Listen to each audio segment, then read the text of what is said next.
ಎಲ್ಲರಿಗೆ ನಮಸ್ಕಾರ. Dear diploma students, ಸಾಕಷ್ಟು ಜನರು ನನಗೆ ಮೇಡಮ್ ವ್ಯಾಲ್ಯೂಯೇಷನ್ ಪ್ರೋಸೆಸ್ ಹೇಗಿರ್ತೈತಿ, ಡಿಪ್ಲೊಮಾ ಎಕ್ಸಾಮ್ ಪೇಪರ್ ಚೆಕ್ಕಿಂಗ್ ಹೇಗೆ ಮಾಡ್ತಾರೆ, ಮತ್ತು ಭಾಳ ಸ್ಟ್ರಿಕ್ಟಾಗಿ ಮಾಡ್ತಾರೋ ಅಥವಾ ಲಿಬ್ರಲ್ ಆಗಿ ಮಾಡ್ತಾರೋ ಪೇಪರ್ ಚೆಕ್ಕಿಂಗ್, ಅಷ್ಟೇ ಅಲ್ಲದೆ ಮಾರ್ಕ್ಸ್ ಕೊಡ್ತಾರಾ, ಫುಲ್ ಮಾರ್ಕ್ಸ್ ಕೊಡ್ತಾರಾ, ಏನು ಮಾರ್ಕ್ಸ್ ಕಟ್ ಮಾಡ್ತಾರಾ, ಮಾರ್ಕ್ಸ್ ಹೇಗೆ ಅಲಾಟ್ ಮಾಡ್ತಾರಾ, ಮಾರ್ಕ್ಸ್ ಹೇಗೆ ಕೊಡ್ತಾರಾ ಈಚ್ ಕ್ವೆಶನಿಗೆ ಅಂತ ನೀವು ಕೇಳ್ತಾ ಇದ್ರಿ. ಇವೆಲ್ಲ ಡೌಟ್ಸಿಗೆ ನಾನು ಈ ವಿಡಿಯೋದಲ್ಲಿ ಆನ್ಸರ್ ಮಾಡುವಂಥ ಪ್ರಯತ್ನ ಮಾಡಿದ್ದೀನಿ, ಡೌಟ್ಸ್ ಕ್ಲಿಯರ್ ಮಾಡುವಂಥ ಪ್ರಯತ್ನ ಮಾಡಿದ್ದೀನಿ. ಇದೇ ರೀತಿ ಅಪ್ಡೇಟ್ಸ್, ಡಿಪ್ಲೊಮಾ ರಿಲೇಟೆಡ್ ಅಪ್ಡೇಟ್ಸ್ಗೆ ಈ ಚಾನಲ್ಗೆ ನೀವು ಫಸ್ಟ್ ಟೈಮ್ ಯಾರಾದರೂ ವಿಸಿಟ್ ಮಾಡಿದರೆ ಸಬ್ಸ್ಕ್ರೈಬ್ ಮಾಡಿಕೊಡ್ರಿ ಮತ್ತು ಪ್ರೆಸ್ ದ ಬೆಲ್ ಐಕಾನ್. ನೀವು ಬೆಲ್ ಐಕಾನ್ ಪ್ರೆಸ್ ಮಾಡಿದರೆ ನಾ ಏನೇ ಹೊಸ ಅಪ್ಡೇಟ್ ಕೊಟ್ಟಾಗ ನಿಮಗೆ ಇಮಿಡಿಯೇಟ್ಲಿ ನೋಟಿಫಿಕೇಷನ್ ಸಿಗ್ತೈತಿ. So kindly subscribe and press the bell icon. So ನಿಮ್ಮ ಕ್ವೆಶನ್ನು, ಡಿಪ್ಲೊಮಾ ವ್ಯಾಲ್ಯೂಯೇಷನ್ ಯಾವ ರೀತಿ ಮಾಡ್ತಾರೆ, ಪೇಪರ್ ಚೆಕ್ಕಿಂಗ್ ಯಾವ ರೀತಿ ಮಾಡ್ತಾರೆ ಅಂತಂತ ನಿಮಗೆ ಹೇಳಬೇಕಂದ್ರೆ, ಮೊದಲು ನಿಮಗೆ ಕ್ವೆಶನ್ ಪೇಪರ್ ಪ್ಯಾಟರ್ನ್ ಗೊತ್ತಿರಬೇಕು ಮತ್ತು ಸ್ಕೀಮ್ ಆಫ್ ವ್ಯಾಲ್ಯೂಯೇಷನ್ ಅಂತಂತಿರ್ತೈತಿ. ಸ್ಕೀಮ್ ಆಫ್ ವ್ಯಾಲ್ಯೂಯೇಷನ್ನ ಗೊತ್ತಿರಬೇಕು. ಸೊ ನೀವು ಸ್ಕೀಮ್ ಆಫ್ ವ್ಯಾಲ್ಯೂಯೇಷನ್ನ ಗೊತ್ತು ಮಾಡ್ಕೋಬೇಕಂದ್ರೆ ನಾ ಈಗಾಗಲೇ ಪ್ಲೇಲಿಸ್ಟ್ ಮಾಡಿದ್ದೀನಿ. ಕ್ವೆಶನ್ ಪೇಪರ್ ಮತ್ತು ಮಾಡೆಲ್ ಆನ್ಸರ್ಸ್ದು ಆಲ್ಮೋಸ್ಟ್ ಎಲ್ಲ ಬ್ರಾಂಚದ್ದು ನಾನು ಪ್ಲೇಲಿಸ್ಟ್ ಮಾಡಿದ್ದೀನಿ. ನೀವು ಅಲ್ಲಿ ಹೋಗಿ ಚೆಕ್ ಮಾಡಿಕೊಂಡ್ರೆ question paper with scheme of valuation, model answer ಎಲ್ಲ ಸಿಗ್ತೈತೆ ನಿಮಗೆ. ಸೊ ಪೇಪರ್ ಚೆಕ್ಕಿಂಗ್ ಮಾಡಬೇಕಾದ್ರೆ ವ್ಯಾಲ್ಯೂವರ್ಸ್ ಇರ್ತಾರಲ್ಲ, ನಿಮ್ಮ ಪೇಪರ್ ಯೂಸ್ವಲಿ ಬೇರೆ ಕಾಲೇಜ್ ಸ್ಟಾಫ್ ಕಡೆ ಹೋಗಿರ್ತೈತಿ. ನಿಮ್ಮ ಸ್ಟಾಫೇನೇ ಚೆಕ್ ಮಾಡೋಂಗಿಲ್ಲ, ನಿಮಗೆ ಟೀಚ್ ಮಾಡಿದಂಥ ಸ್ಟಾಫೇ ಚೆಕ್ ಮಾಡ್ತಾರಂತ ತಿಳ್ಕೊಳಕ್ಕೆ ಹೋಗಬೇಡ್ರಿ. ಸೊ ನಿಮ್ಮ ಪೇಪರ್ ಬೇರೆ ಕಾಲೇಜ್ ಸ್ಟಾಫ್ ಚೆಕ್ ಮಾಡ್ತಾರೆ. ನಿಮ್ಮದು ರಿಜಿಸ್ಟರ್ ನಂಬರ್ ಅವ್ರಿಗೆ ಗೊತ್ತಿರಂಗಿಲ್ಲ. ಸೊ ರಿಜಿಸ್ಟರ್ ನಂಬರ್ ಕ್ಲೋಸ್ ಮಾಡಿರ್ತಾರೆ ಪೇಪರ್ದು. ಸೊ ಯಾರ್ದಿದು ಪೇಪರ್ ಅಂಥೇಳಿ ಐಡೆಂಟಿಫಿಕೇಷನ್ ಮಾಡೋಕ್ಕಾಗಂಗಿಲ್ಲ, ಅಷ್ಟೊಂದು ಸ್ಟ್ರಿಕ್ಟಾಗಿ ಕೋಡಿಂಗ್ ಮಾಡಿರ್ತಾರೆ. ಸೊ ಯಾರಿಗೂ ಗೊತ್ತಾಗಂಗಿಲ್ಲ ಇದು ಯಾವ ಪೇಪರ್, ಯಾರ್ದು, ಯಾವ ಕಾಲೇಜ್ದು ಅಂಥೇಳಿ ಯಾರಿಗೂ ಗೊತ್ತಾಗಂಗಿಲ್ಲ. ಸೊ ಭಾಳ ಇಂಪಾರ್ಷಿಯಲ್ ಆಗಿ ಪೇಪರ್ ಚೆಕ್ಕಿಂಗ್ ಆಗ್ತೈತಿ. ಮತ್ತು ಪೇಪರ್ ಚೆಕ್ ಮಾಡಬೇಕಾದ್ರೆ ಅವರು ಒಂದು ಸ್ಕೀಮ್ ಫಾಲೋ ಮಾಡ್ತಾರೆ, scheme of valuation. Scheme of valuation ಅಂದರೆ ಏನು ಅಂಥೇಳಿ ನಿಮ್ಗೆ ಗೊತ್ತಾಗಬೇಕಂದ್ರೆ ನಾನು ಇಲ್ಲಿ ನಿಮಗೊಂದು ತೋರಿಸ್ತೀನಿ ಎಕ್ಸಾಂಪಲ್ ಸಮೇತ. ಸೊ ಇದು ಒಂದು question paper project management skills C20 ಸಿಲೆಬಸ್ದು ಲಾಸ್ಟ್ ಟೈಮ್ ಕಂಡಕ್ಟ್ ಮಾಡಿದ್ದು ಡಿಸೆಂಬರ್. ಸೆಕ್ಷನ್ ವೈಸ್ ಕ್ವೆಶನ್ಸ್ ಇರ್ತಾವಲ್ಲ, ಸೊ ಈ ಕ್ವೆಶನ್ಗೆ ಹೇಗೆ ಮಾರ್ಕ್ಸ್ ಕೊಡ್ತಾರೆ, ಮಾರ್ಕ್ಸ್ ಅಲಾಟ್ಮೆಂಟ್ ಯಾವ ರೀತಿ ಇರ್ತೈತೆ ಅಂತ ಹೇಳಿ ಇಲ್ಲಿ ಸ್ಕೀಮ್ ಇದೆ ನೋಡ್ರಿ. ಇಲ್ಲಿ ಫಸ್ಟ್ ಕ್ವೆಶನ್ ಏನಿದೆ ಅಂದರೆ define project and list any 3 characteristics of project. So ಇದಕ್ಕೆ ಯಾವ ರೀತಿ ಮಾರ್ಕ್ಸ್ ಅಲಾಟ್ ಮಾಡಿರ್ತಾರಂತ ಹೇಳಿ ಇಲ್ಲಿ ಕೊಟ್ಟಿದ್ದಾರೆ ನೋಡ್ರಿ. ಸ್ಕೀಮ್ ಆಫ್ ವ್ಯಾಲ್ಯೂಯೇಷನ್ ಅಂತ ಇರ್ತೈತಿ ಇಲ್ಲಿ. ಓಕೆ, ಇಲ್ಲಿ ಸ್ಕೀಮ್ ಆಫ್ ವ್ಯಾಲ್ಯೂಯೇಷನ್ ಕೊಟ್ಟಿದ್ದಾರೆ ನೋಡ್ರಿ. So scheme of valuation first question ಏನಿತ್ತು, define the project and explain any 3 characteristics ಅಂತಂತಿತ್ತಲ್ಲ ಫಸ್ಟ್ ಕ್ವೆಶನ್. ಸೊ ಡೆಫಿನೇಷನ್ಗೆ ಎಷ್ಟು ಮಾರ್ಕ್ಸ್ ಕೊಟ್ಟಿದ್ದಾರೆ, ಡೆಫಿನೇಷನ್ ಆಫ್ ದಿ ಪ್ರಾಜೆಕ್ಟಿಗೆ 2 ಮಾರ್ಕ್ಸ್ ಐತಿ, ಎನಿ 3 ಕ್ಯಾರೆಕ್ಟರಿಸ್ಟಿಕ್ಸ್ಗೆ 3 ಮಾರ್ಕ್ಸ್. So total 5 marks. ಹೇಗೆ ಡಿವೈಡ್ ಮಾಡ್ತಾರೆ ಅಂದರೆ ಡೆಫಿನೇಷನ್ 2 ಮಾರ್ಕ್ಸ್ ಮತ್ತು ಕ್ಯಾರೆಕ್ಟರಿಸ್ಟಿಕ್ಸ್ 3 ಕ್ಯಾರೆಕ್ಟರಿಸ್ಟಿಕ್ಸ್ ನೀವು ಬರೆದ್ರೆ 3 ಮಾರ್ಕ್ಸ್.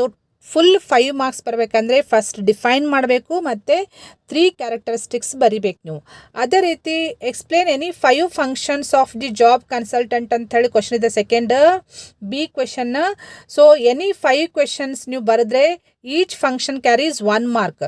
ಸೊ ಟೋಟಲ್ 5 ಫಂಕ್ಷನ್ಸ್ ಬರೆದ್ರೆ 1 × 5 ಮಾರ್ಕ್ಸ್ ಸಿಗ್ತೈತೆ ನಿಮಗೆ. So maximum 5 marks. So 5 functions ಬರೆದ್ರೆ ನಿಮಗೆ ಫುಲ್ ಮಾರ್ಕ್ಸ್ ಸಿಗ್ತೈತಿ. ಅದೇ ರೀತಿ ಎನಿ 5 ಅಪ್ಲಿಕೇಶನ್ಸ್ ಆಫ್ IoT ಇದೆ ನೆಕ್ಸ್ಟ್ ಕ್ವಶನ್ 1C. ನೀವು ಕ್ವಶನ್ ಪೇಪರ್ ನೋಡ್ಬೋದು. So any 5 applications ಅಂತಿದೆಯಲ್ಲ, so applications ನೀವು 5 ಬರೆದ್ರೆ ಫುಲ್ 5 ಮಾರ್ಕ್ಸ್ ಸಿಗ್ತೈತಿ. ಯಾವುದೋ ಒಂದು 4 ಅಥವಾ 3 ಬರೆದ್ರೆ ಮಾರ್ಕ್ಸ್ ಕಟ್ ಆಗ್ತೈತಿ. So each application carries 1 marks. ಅದೇ ರೀತಿ ನೆಕ್ಸ್ಟ್ 2A ಕ್ವಶನ್ ಇದೆ ನೋಡ್ರಿ, list any 5 features of project ಅಂತೈತಿ.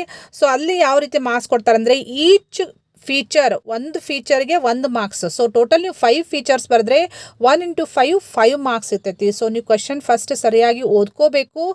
ಈಚ್ ಕ್ವಶನ್ಗೂ ಮಾರ್ಕ್ಸ್ ಡಿವೈಡ್ ಮಾಡಿರ್ತಾರೆ. ಯಾವ ರೀತಿ ಡಿವೈಡ್ ಮಾಡಿರ್ತಾರೆ ಅಂತ ಹೇಳಿ ಇಲ್ಲಿ ಸ್ಕೀಮ್ ಆಫ್ ವ್ಯಾಲ್ಯೂಯೇಷನ್ಗಳು ಕೊಟ್ಟಿರ್ತಾರೆ. ಸೊ ಸ್ಕೀಮ್ ಸರಿಯಾಗಿ ತಿಳ್ಕೊಳ್ರಿ. ಸೊ ಇದೇ ರೀತಿ ಎಲ್ಲ ಕ್ವಶನ್ ಪೇಪರ್ಗೂ ಸ್ಕೀಮ್ ರೆಡಿ ಮಾಡಿರ್ತಾರೆ. ಈ ಸ್ಕೀಮ್ ಪ್ರಕಾರನೇ ನಿಮಗೆ ಪೇಪರ್ ಚೆಕ್ಕಿಂಗ್ ಮಾಡ್ತಾರೆ. ಪೇಪರ್ ವ್ಯಾಲ್ಯೂಯೇಷನ್ ಮಾಡೋದು ಇದೇ ಸ್ಕೀಮ್ ತೊಗೊಂಡೇ ವ್ಯಾಲ್ಯೂಯೇಷನ್ ಮಾಡ್ತಾರೆ. ಬೇರೆ ಬೇರೆ ರೀತಿ ಮಾಡಂಗಿಲ್ಲ, ಇದು ಫಿಕ್ಸ್ಡ್ ಇರ್ತೈತಿ. ಸೊ ಇದನ್ನು ನೀವು ಅಬ್ಸರ್ವ್ ಮಾಡ್ಕೊಳ್ರಿ. ಇದನ್ನು ಆಲ್ರೆಡಿ ಶೇರ್ ಮಾಡೀನಿ, ಪ್ಲೇಲಿಸ್ಟಿಗೆ ಹೋಗಿ ನೀವು ಚೆಕ್ ಮಾಡ್ಕೊಂಡ್ರೆ ಎಲ್ಲ ಕ್ವಶನ್ ಪೇಪರ್ದು ಸ್ಕೀಮ್ ಆಫ್ ವ್ಯಾಲ್ಯೂಯೇಷನ್ ಸಿಗ್ತೈತಿ ನಿಮಗೆ, ಮತ್ತು ಮಾಡೆಲ್ ಆನ್ಸರು ಸಿಗ್ತೈತಿ. ಸೊ ಸ್ಕೀಮ್ ನೋಡಿದರೆ ನಿಮಗೆ ಐಡಿಯಾ ಸಿಗ್ತೈತಿ ಯಾವ ಕ್ವಶನ್ಗೆ ಹೇಗೆ ಆನ್ಸರ್ ಮಾಡಬೇಕು, ಯಾವ ರೀತಿ ಆನ್ಸರ್ ನಾವು ಬರೆದ್ರೆ ನನಗೆ ಫುಲ್ ಮಾರ್ಕ್ಸ್ ಸಿಗ್ತೈತಿ ಅಂಥೇಳಿ ನಿಮಗೆ ಐಡಿಯಾ ಸಿಗ್ತೈತಿ. ಆ ರೀತಿ ನೀವು ಪ್ರಿಪ್ರೇಷನ್ ಮಾಡ್ಕೋಬೋದು. ಇದು ಒಂದು ಎಕ್ಸಾಂಪಲ್ PMS ಸಬ್ಜೆಕ್ಟ್ದು. ಅದೇ ರೀತಿ ನಾನು ಇನ್ನೊಂದು ಎಕ್ಸಾಂಪಲ್ ಓಕೆ, ಇಲ್ಲಿ ಮ್ಯಾಥ್ಸ್ ಪೇಪರ್ ಇದೆ ನೋಡ್ರಿ. ಎಕ್ಸಾಮಿನೇಷನ್ ಡಿಸೆಂಬರ್ 2023ದು ಮ್ಯಾಥ್ಸ್ ಪೇಪರ್ ಇನ್ಸ್ಟ್ರಕ್ಷನ್ಸ್ ಫಸ್ಟ್ ನೋಡ್ಕೋಬೇಕು ನೀವು ಸರಿಯಾಗಿ. ಕ್ಲಿಯರ್ಲಿ ಮೆನ್ಷನ್ ಮಾಡಿರ್ತಾರೆ ಇನ್ಸ್ಟ್ರಕ್ಷನ್ದಲ್ಲಿ ಎಷ್ಟು ಬರಿಬೇಕಂತೇಳಿ, ಅದನ್ನ ನೋಡಿಕೊಂಡೇ ನೀವು ಆನ್ಸರ್ ಮಾಡಬೇಕು. ಇಲ್ಲಿ ಮ್ಯಾಥ್ಸ್ದಲ್ಲಿ ಯೂಸ್ವಲಿ ಯಾವ್ದು ಇಂಪಾರ್ಟೆಂಟ್ ಇರ್ತೈತಿ, ಡೆಫಿನಿಷನ್ ಕೇಳಿರ್ಬೋದು ಅಥವಾ ಫಾರ್ಮುಲಾಸ್ ಸಾಲ್ವ್ ಮಾಡಲಿಕ್ಕೆ ಕೇಳಿರ್ತಾರೆ. ಸೊ ಯಾವ ರೀತಿ ಡಿವೈಡ್ ಮಾಡ್ತಾರಂಥೇಳಿ ಇಲ್ಲಿ ಕ್ವಶನ್ ಪೇಪರ್ ಪ್ರಕಾರ ಸ್ಕೀಮ್ ರೆಡಿ ಮಾಡಿರ್ತಾರೆ. ಸೊ ಸ್ಕೀಮ್ ಎಲ್ಲಿದೆ ಅಂದರೆ, this is a scheme of valuation for engineering maths. So ಈ ಸ್ಕೀಮ್ ಪ್ರಕಾರ ಮಾರ್ಕ್ಸ್ ಡಿವೈಡ್ ಮಾಡಿರ್ತಾರೆ.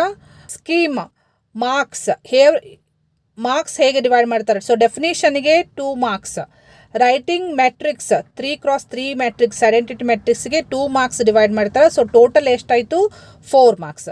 ನೆಕ್ಸ್ಟ್ 1B ಕ್ವೆಶನ್ಗೆ ಟೋಟಲ್ 4 ಮಾರ್ಕ್ಸ್ ಇದ್ದರೆ ಅದನ್ನು ಹೇಗೆ ಡಿವೈಡ್ ಮಾಡಿರ್ತಾರೆ ಅಂತಂದರೆ, writing 3A and 2B matrix ಇದು 2 ಮಾರ್ಕ್ಸ್, ಸಿಂಪ್ಲಿಫಿಕೇಷನ್ ಆನ್ಸರ್ಗೆ 2 ಮಾರ್ಕ್ಸ್, ಟೋಟಲ್ 4 ಮಾರ್ಕ್ಸ್ ಆಯಿತು. ಅದೇ ರೀತಿ ನೆಕ್ಸ್ಟ್ 1B ಕ್ವೆಶನ್ಗೆ ಡಿಟರ್ಮಿನೆಂಟಿಗೆ ಎಷ್ಟು ಮಾರ್ಕ್ಸ್, 1, ಅಡ್ಜಾಯಿಂಟಿಗೆ 3 ಮಾರ್ಕ್ಸ್, ಫಾರ್ಮುಲಾ 1 ಮಾರ್ಕ್, ಸಬ್ಸ್ಟಿಟ್ಯೂಷನ್ಗೆ 1 ಮಾರ್ಕ್. ಸೊ ಈಚ್ ಕ್ವೆಶನ್ನಿಗೂ ಮಾರ್ಕ್ಸ್ ಡಿವೈಡ್ ಮಾಡಿರ್ತಾರೆ. ಸೊ ಟೋಟಲ್ 6 ಮಾರ್ಕ್ಸ್ ಇತ್ತಂದರೆ ಯಾವ ರೀತಿ ಡಿವೈಡ್ ಮಾಡಿರ್ತಾರೆ ಅಂತಂತೇಳಿ ಇಲ್ಲಿ ಕ್ಲಿಯರ್ಲಿ ಕೊಟ್ಟಿದ್ದಾರೆ.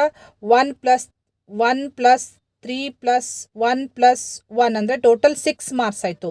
ಸೊ ಅದೇ ರೀತಿ ಇಲ್ಲೊಂದಿದೆ ನೋಡಿರಿ, 2A ಸೆಕೆಂಡ್ A ಕ್ವಶನ್ನಿಗೆ writing A, B and C matrix ಇರ್ಬೋದು, ಇದು 1 ಮಾರ್ಕ್ಸ್.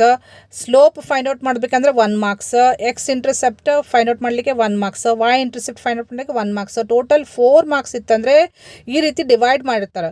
ಸೊ ಫಾರ್ಮುಲಾಸು ಇಂಪಾರ್ಟೆಂಟ್ ಇರ್ತೈತಿ, ಸ್ಟೆಪ್ಸು ಇಂಪಾರ್ಟೆಂಟ್ ಇರ್ತೈತಿ ಮ್ಯಾಥ್ಸ್ ಪೇಪರ್ನಲ್ಲಿ. ಸೊ ಮಾರ್ಕ್ಸ್ ಹೇಗೆ ಡಿವೈಡ್ ಮಾಡ್ತಾರೆ ಅಂಥೇಳಿ ಇಲ್ಲಿ ಸ್ಕೀಮ್ ಇದೆ. ಈ ಸ್ಕೀಮ್ ನೋಡಿದ್ರೆ ನಿಮಗೆ ಕರೆಕ್ಟಾಗಿ ಗೊತ್ತಾಗ್ತೈತಿ ಯಾವ ರೀತಿ ನಾನು ಆನ್ಸರ್ ಮಾಡಬೇಕು, ಯಾವ ರೀತಿ ನನಗೆ ಆನ್ಸರ್ ಮಾಡಿದರೆ ಮ್ಯಾಕ್ಸಿಮಮ್ ಮಾರ್ಕ್ಸ್ ಸಿಗ್ತಾವೆ ಅಂಥೇಳಿ ನಿಮಗೆ ಐಡಿಯಾ ಸಿಗ್ತೈತಿ. ಅದಕ್ಕೆ ಸ್ಕೀಮ್ ಆಫ್ ವ್ಯಾಲ್ಯೂಯೇಷನ್ ನಾನು ನಿಮಗೆ ಶೇರ್ ಮಾಡ್ತಿರ್ತೀನಿ. ಸ್ಕೀಮ್ ಆಫ್ ವ್ಯಾಲ್ಯೂಯೇಷನ್ ನೋಡಿದರೆ ಪರ್ಫೆಕ್ಟಾಗಿ ನೀವು ತಿಳ್ಕೊಂಡು ಆನ್ಸರ್ ಮಾಡಿದರೆ ಮ್ಯಾಕ್ಸಿಮಮ್ ಮಾರ್ಕ್ಸ್ ನೀವು ಸ್ಕೋರ್ ಮಾಡ್ಬೋದು. ಬರೀ ಪಾಸ್ ಅಷ್ಟೇ ಅಲ್ಲದೆ ಸ್ಕೋರ್ 90 ಅಬೋವ್ ಆರಾಮ್ಸೆ ನೀವು ಸ್ಕೋರ್ ಮಾಡ್ಬೋದು. Only the thing is you should know the scheme of valuation. Next ನೀವು ಕ್ವಶನ್ ಕೇಳ್ತೀರಿ, ಮೇಡಮ್ ಹೇಗೆ ಅವರು ವ್ಯಾಲ್ಯೂಯೇಷನ್ ಮಾಡ್ತಾರೆ ಅಂತಂಥೇಳಿ. ಸೊ ವ್ಯಾಲ್ಯೂಯೇಷನ್ ಮಾಡೋದು ಇದು ಸ್ಕೀಮ್ ನೋಡೇ ವ್ಯಾಲ್ಯೂಯೇಷನ್ ಮಾಡ್ತಾರೆ. ಈ ಸ್ಕೀಮ ಎಲ್ಲ ವ್ಯಾಲ್ಯೂವರ್ಸ್ ಕಡೆ ಇರ್ತೈತಿ. ಸೊ ಈ ಸ್ಕೀಮ್ ಪ್ರಕಾರ ಅವರು ವ್ಯಾಲ್ಯೂಯೇಷನ್ ಮಾಡ್ತಾರೆ, ಸುಮ್ಮನೆ ಅವ್ರು ತಿಳ್ದಂಗೆ ಮಾಡಂಗಿಲ್ಲ. ಓಕೆ, ನೆಕ್ಸ್ಟ್ ಸ್ಟ್ರಿಕ್ಟಾಗಿ ಮಾಡ್ತಾರೋ ಏನು ಲಿಬ್ರಲ್ ಆಗಿ ಮಾಡ್ತಾರೋ ಅಂತ ಕೇಳ್ತೀರಿ. ಸೊ ಈ ಸ್ಕೀಮ್ ಆಫ್ ವ್ಯಾಲ್ಯೂಯೇಷನ್ ಪ್ರಕಾರ ಮಾಡ್ತಾರೆ. ಸ್ಟ್ರಿಕ್ಟ್ ಲಿಬ್ರಲ್ ಕ್ವೆಶನ್ನೇ ಬರೋಂಗಿಲ್ಲ, ಈ ಸ್ಕೀಮನ್ನೇ ಅವ್ರು ಫಾಲೋ ಮಾಡ್ತಾರೆ. ಸೊ ಯೂಸ್ವಲಿ ಒಂದು ಕನ್ಸರ್ನ್ ಇಟ್ಕೊಂಡೇ ಮಾಡ್ತಾರೆ. ಫೇಲ್ ಮಾಡಬಾರ್ದು, ಸ್ಟೂಡೆಂಟ್ಸಿಗೆ ಪಾಸ್ ಮಾಡಬೇಕನ್ನುವಂಥ ಕನ್ಸರ್ನ್ ಇಟ್ಟುಕೊಂಡು ಅವರು ಮಾಡ್ತಾರೆ. ಯೂಸ್ವಲಿ ಫೇಲ್ ಮಾಡೋಂಗಿಲ್ಲ.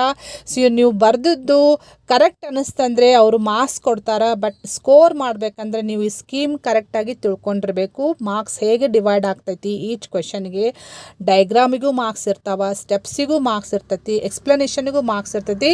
ಸೊ ಸರಿಯಾಗಿ ತಿಳ್ಕೊಳ್ರಿ ಯಾವುದಕ್ಕೆ ಎಷ್ಟು ಮಾರ್ಕ್ಸ್ ಐತಿ ಅಷ್ಟೇ ಆನ್ಸರ್ ಮಾಡಬೇಕ್ರಿ. ಟು ದ ಪಾಯಿಂಟ್ ನೀವು ಆನ್ಸರ್ ಮಾಡಬೇಕು. ಆ ರೀತಿ ಮಾಡಿದರೆ ನೀವು ಸ್ಕೋರ್ ಮಾಡೋದು ಭಾಳ ಈಸಿ ಆಗ್ತೈತಿ. ಓಕೆ, ಮತ್ತು ಈ 2 ಎಕ್ಸಾಂಪಲ್ ಸಮೇತ ನಾನು ನಿಮಗೆ ಎಕ್ಸ್ಪ್ಲೇನ್ ಮಾಡಿದ್ದೀನಿ 2 ಸಬ್ಜೆಕ್ಟ್ದು. ಅದೇ ರೀತಿ ನಿಮ್ಮ ಬ್ರಾಂಚಿಗೆ ಯಾವ್ಯಾವ ಸಬ್ಜೆಕ್ಟ್ಸ್ ಇದಲ್ಲ ಆ ಸಬ್ಜೆಕ್ಟ್ಸ್ದು ಆದಷ್ಟು ನೀವು ಕ್ವಶನ್ ಪೇಪರ್ ಮತ್ತು ಸ್ಕೀಮ್ ರೆಫರ್ ಮಾಡಿರಿ, ಮಾಡೆಲ್ ಆನ್ಸರ್ಸ್ ರೆಫರ್ ಮಾಡಿರಿ. ಅದನ್ನು ನೋಡಿದ್ರೆ ನಿಮ್ಗೆ ಗೊತ್ತಾಗ್ತೈತಿ ಯಾವ ರೀತಿ ಅವರು ಕರೆಕ್ಷನ್ ಮಾಡ್ತಾರೆ, ಯಾವ ರೀತಿ ನಾನು ಸ್ಕೋರ್ ಮಾಡ್ಬೋದು ಎಕ್ಸಾಮ್ದಲ್ಲಿ, ಈಸಿಲಿ ಸ್ಕೋರ್ ಮಾಡ್ಬೋದು ಅಂಥೇಳಿ ನಿಮ್ಗೆ ಐಡಿಯಾ ಸಿಗ್ತೈತಿ. ಇದು ಭಾಳ ಹೆಲ್ಪ್ ಆಗ್ತೈತಿ ನಿಮಗೆ ಸ್ಕೋರ್ ಮಾಡಲಿಕ್ಕೆ. ಪಾಸ್ ಅಷ್ಟೇ ಅಲ್ಲದೆ ನೀವು ಈಸಿಲಿ ಸ್ಕೋರ್ ಮಾಡ್ಬೋದು ಎಕ್ಸಾಮ್ನಲ್ಲಿ. ಓಕೆ, ಈ ಇನ್ಫಾರ್ಮೇಷನ್ನ ನಿಮ್ಮ ಫ್ರೆಂಡ್ಸ್ ಸರ್ಕಲ್ನಲ್ಲಿ ಶೇರ್ ಮಾಡಿರಿ, ಇಂಪಾರ್ಟೆಂಟ್ ಐತಿ. ಮತ್ತು ಇದೇ ರೀತಿ ಅಪ್ಡೇಟ್ಸ್ ಡಿಪ್ಲೊಮಾ ರಿಲೇಟೆಡ್ ಯಾವುದೇ ಅಪ್ಡೇಟ್ಸ್ಗೆ ಈ ಚಾನಲ್ಗೆ ಸಬ್ಸ್ಕ್ರೈಬ್ ಮಾಡಿಕೊಡ್ರಿ ಮತ್ತು ಪ್ರೆಸ್ ದ ಬೆಲ್ ಐಕಾನ್. ನೀವು ಬೆಲ್ ಐಕಾನ್ ಪ್ರೆಸ್ ಮಾಡಿದರೆ ಇಮಿಡಿಯೇಟ್ಲಿ ನಿಮಗೆ ನೋಟಿಫಿಕೇಶನ್ ಸಿಗ್ತೈತಿ. So kindly subscribe and press the bell icon. Okay, thank you dear students.